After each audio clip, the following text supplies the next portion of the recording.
My name is Raymond too. You can call me Raymond.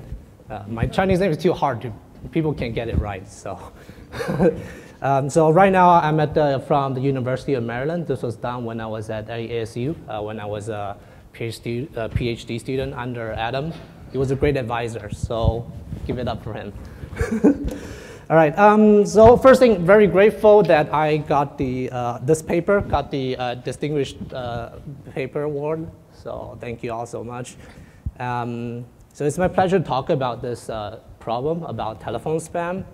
And oh yeah, I want to ask you a question. How many of you have received a robocall today? Okay, some of you, right? But maybe some of you guys are sleeping. So let me ask you another question. How many of you have never received a robocall in your life? So most of you, I guess, right? So 99% of you already received some robocalls in your life. And so this is I would agree that this is such a serious problem. Actually, John Oliver also agreed with me. He did an episode on that, on robocalls. And also this year, according to the FCC, about half of all the telephone calls that you'll receive would be some sort of spam, scam, or robocall. So we wanted to do something about this serious issue. So what could we do about it? We kind of just copy what other people do. So 3 years ago, someone did a research. I think it's Matt. He did a research on users really do plug in USB drives. We were there 3 years ago, also presenting a paper, but we kind of stole his idea. So this year we decided to do our own version of his idea. Right? So what's the research question? The research question we wanted to answer is, what causes the users to answer and fall victim to telephone scams? Okay, so how do we do that? The first step, we have to understand how scams are like.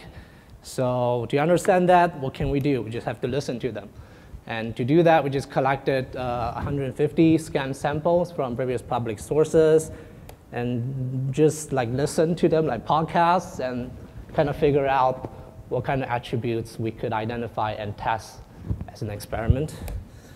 So what were the attributes that we've identified from listening to countless of these scam samples? So here's a list. Area code, right? In the US or many other countries, the first few digits represent an area code. And from the scam samples, we found like there are some distinctive patterns. So one of the patterns is a lot of scams are from the federal government, so they use a 202 area code. And some of them, they try to spoof a neighbor, like the local area code. So in our case, our university back then was at 480 area code. And another one that's pretty interesting is the 1-800, right? The toll-free area code. It's actually an area code, if you didn't know. Another way is that if your phone, let's say phone directory or your phone has been already pre-populated with some non-contacts, right? Then if you spoof a caller ID of a non-contact, then you can actually potentially display a caller ID name. And that might be useful for conducting a scam. And in terms of the voice, you can change the voice, right? You can do human voice, or you can use like a software synthesizer to create the voices. You could also test different genders, male or female gender. So accent. Some of the scams, they have an Indian accent, so we kind of want to test that, if that actually makes a difference. And also entity, so what identity they use to kind of conduct the scam. And in this case, so we wanted to test two different ones. One is the IRS, which is very common, the IRS scam. Some of you might know. And the other one is the HR department. So this is an internal entity from a university. So we want to test if we can kind of spearfish an internal entity. And there needs to be a motivation to provide the scam. So such as, in this case, we want to get a social security number of our recipients. So we use excuses like tax or payroll issues to motivate them to give out their information. So with these attributes in mind, how do we design the experiments, right? So here's the design principle. We have a limited budget. We cannot run every experiment possible on Earth. So we have to design a minimum set of experiments that allow us to do comparison of different attribute properties that we just mentioned, but with a set of standard background condition. So that will allow us to reduce the number of tests we can run. So here's the list of all the experiments that we've designed or came up with. So the main idea is that there are 10 different experiments, and each experiment is designed to test a specific attribute property. For example, like area code, or one of them is like to test like the known caller name, and so on and so forth. So with that 10 experiments designed, the next step is to basically kind of start spamming, but we need to first get the phone numbers. So we don't have phone numbers. So what can we get their phone numbers from? What we have to do what a real world scammer would do, which is to download our university's public phone directory associated with the staffs and faculties.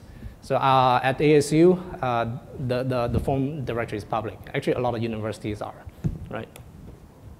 So, but because we have to inform a lot of people when we do the scams, so we have to remove those people from the list of the phone number list, so that it won't affect our study. And so out of the remaining list, we randomly selected 3,000 phone numbers and then assigned 300 of them to each of the 10 experiments. So we are researchers, and we kind of are ethical, so we had to make sure that we have to mitigate the risk to our recipients. So the first thing you have to do in every university environment is to work with the IRB. Right, so we work with them to design the experimental process, and the number one thing was make sure no SSN was actually collected. So all the SSN, all the experiments, no SSN was actually collected, even though we threatened to, right? And upon entering any social security digit, if they actually press anything, immediately, so we do record the action, they press something, but we don't record what number they press, and then immediately they're like informed about, hey, this is actually an experiment, no SSN was actually collected. If you have any complaints, this is our number and the IRB number. Yeah. And also, in order not to annoy our recipients, we just only they asked us to just make one phone call per recipient. And also, prior to dissemination, we communicated with our HR department and also the tech support office to make sure that they know how to respond to the phone calls that we sent out and people complaining, right? Okay, so with that out of the way, finally, we still cannot disseminate.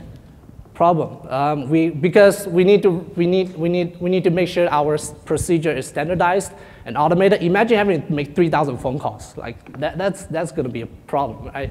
So we did what an actual scammer would do also. So we kind of find an online robocalling platform and loaded our experiments with the attributes that we're supposed to test. And so we created 10 different campaigns with that online platform, right? And so that with that 10 different platforms, so it means that we can run 10 experiments simultaneously. And also we limited all the experiments to a single work week during the work hours between 10 to 5 p.m. And also, we also set up such that both the outbound calls and the inbound calls were directed to the start of each experiment's standard procedure. So what's the standard procedure like? So here's what the standard procedure like. So let me explain to you one by one. First thing is, of course, you need to start with a ring. You need to ring the recipient's work phone and display the visual attributes that's associated with that experiment. So here's an example. We showed a 480 area code, which is local to our university. And if they answered, so because of that visual property, if they answered that phone call, then there's the next step, which we will play what we call a scenario announcement message. Basically, it just has all the voice attributes and the scenario and the entity associated with that experiment. So here's an example.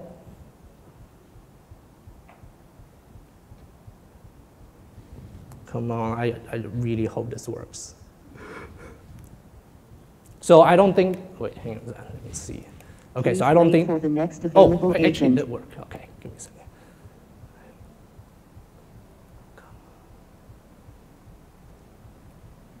This is an urgent notice. There, This okay. is a final notice from the IRS. The reason for this call. So this is from the beautiful voice of Adam Dupay. He was the scammer in this case. So in that previous message, they were asked to, like, they were under like some sort of tax lawsuit, and they have to continue by pressing 1. So we record that action if they press 1, and then it goes on to the next step, which is to play a message that will ask them to enter the last 4 digits of their social security number. So here's what it sounds like. Please wait for the next available agent. Thank you for holding. Your call will be connected shortly. Please enter the last 4 digits of your social security number on your phone. All right, so they were asked to enter the last 4 digits of social security number. So at this point, if they pressed any digit at all, okay, we record the action of pressing something, but we don't know what that digit is for IRB. So at this point, the user will immediately hear a debriefing message. Okay? And it's pretty long, so I won't play the whole thing. So basic idea is this. It has the, ask them, hey, this is not, we tell them this is not actually a scam. This is just an experiment. No social security number was actually collected. And also, at the end, we also ask them, hey, can you please participate in our survey? If you'd like to participate in our survey, please press 1 to continue. Okay. Hi, I'm a graduate student under the direction of Professor Adam Dupay. That's that's actually not my voice, and that's my voice actually. Sorry. All right. So follow up with that is the survey message. There are 2 survey questions. The first one is we ask them, were you convinced or unconvinced by a scam? So they have 2 options, 0 or 1, yes or no. And then the follow-up question to the first question is, what was the reason you were convinced or unconvinced by the scam? And in this question, we actually record their voice. So they have to give like a voice recording for the second question. Okay, so here's what it sounds like. Thank you. Could you please help us understand if the scam was able to convince you to enter your social security number? Yeah. So they hear that this is one of the question. Okay, so after the 2 questions they were being asked, they will hear an IRB statement. They will hear the contact information for us and for the IRB, and then that's basically it for all the standard procedure for every experiment. Okay, so now we're actually ready to send out the phone calls. So we send out all 3,000 phone calls over a work week, and here's the log of what it looks like. So this is a log of all the recipients that pressed 1 to continue during the 3,000 phone calls. As you can see, it's not that uniform. You can see there are actually a few problems with that. There are 2 big dips there, right? So what happened? Actually, there are a few incidents that came up unexpected during the experiment. We tried to predict for everything, but we kind of like there's some problems. So here's a basic timeline of what happened. At about 2 hours and 45 minutes since launch, the School of Journalism and Mass Communication identified our scam calls. So because they're a mass communication major, so they sent out a mass email to inform everyone that there was a scam call. And they didn't consult with the IT department, who was ready to tell them, hey, relax, this is not a phone, this is not a scam, right? So they didn't they communicated without asking. So, yeah. And then 4 hours and 22 minutes since launch, the university's telephone service office started blocking our phone calls. Yeah. Why? Because our phone calls were triggering IT system alerts, because we sent out our phone calls so fast that it was exhausting our university's telephone trunk route. We kind of DDoSed our university's telephone system. Yeah. So we had to reduce the rate of our outgoing calls. And then the next day, the IRB received a lot of complaints. So they asked us to pause our experiments as they could review the study to make sure that everything is going as described. So 12 hours later, after some review, they found everything was in order, so we could proceed.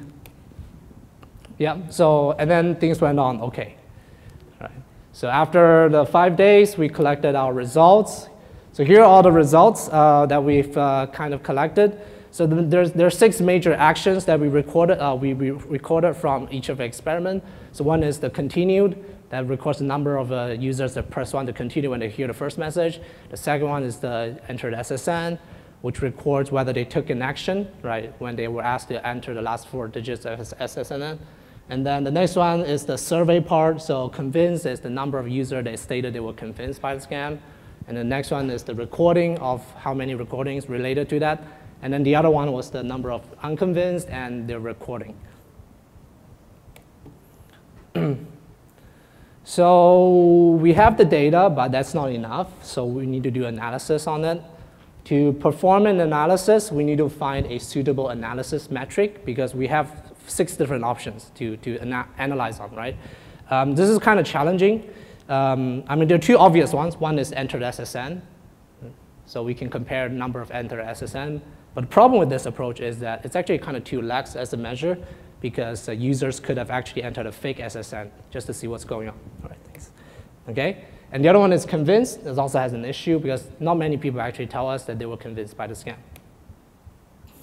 Okay? So in the end, here's our chosen metric, which is possibly tricked, which is a more reasonable estimate.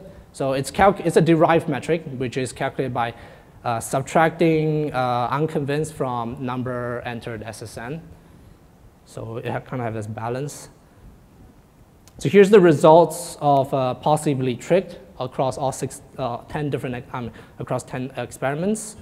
So the one that performed the best is that experiment E9, which basically means that it has the scenario of payroll was withheld, and the call ID shows a W-2 administration as the name.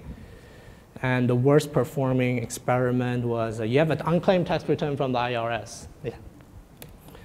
Okay. So we did further, so that was not enough still because we want to capture what exactly makes the difference, right, in terms of the attribute by itself. So this is one type of analysis we did, linear regression coefficients. So across all the coefficients, all the attribute properties, we calculated or overfitted all of them to get the linear regression coefficients on possibly tricked, so that we can have a comparison. The other one is a more statistically rigorous. We do statistical and significance testing and effect size on comparable attributes. And so given these hypotheses which test different comparable attribute, the one that we found was conclusive was the entity scenario. So which basically means that the entity, if you use a certain type of entity scenario, is actually significant in terms of being more likely to get user to get tricked by the scam. Okay, so the 2 type of calculations we did was adjusted p-value. So p-value adjusted. So it was adjusted because it was adjusted with a step-down method called the Holm-Baffaroni step-down method, and the other one was the effect size. Okay, and also on the reasons, the users that stated they were convinced, there are various reasons. Mostly is because of the scam was kind of convincing. But for the reasons unconvinced, this is actually pretty interesting. So most of them, there's a clear reason why they're not convinced. So they knew that, they were suspecting that the IRS or our university won't make a phone call like this. Okay, so what can we learn? So I'm almost done. So spear phishing is effective. Telephone scammers may spoof a known caller ID name and voice a plausible scenario to make the scam exceptionally convincing. So how can we protect the user?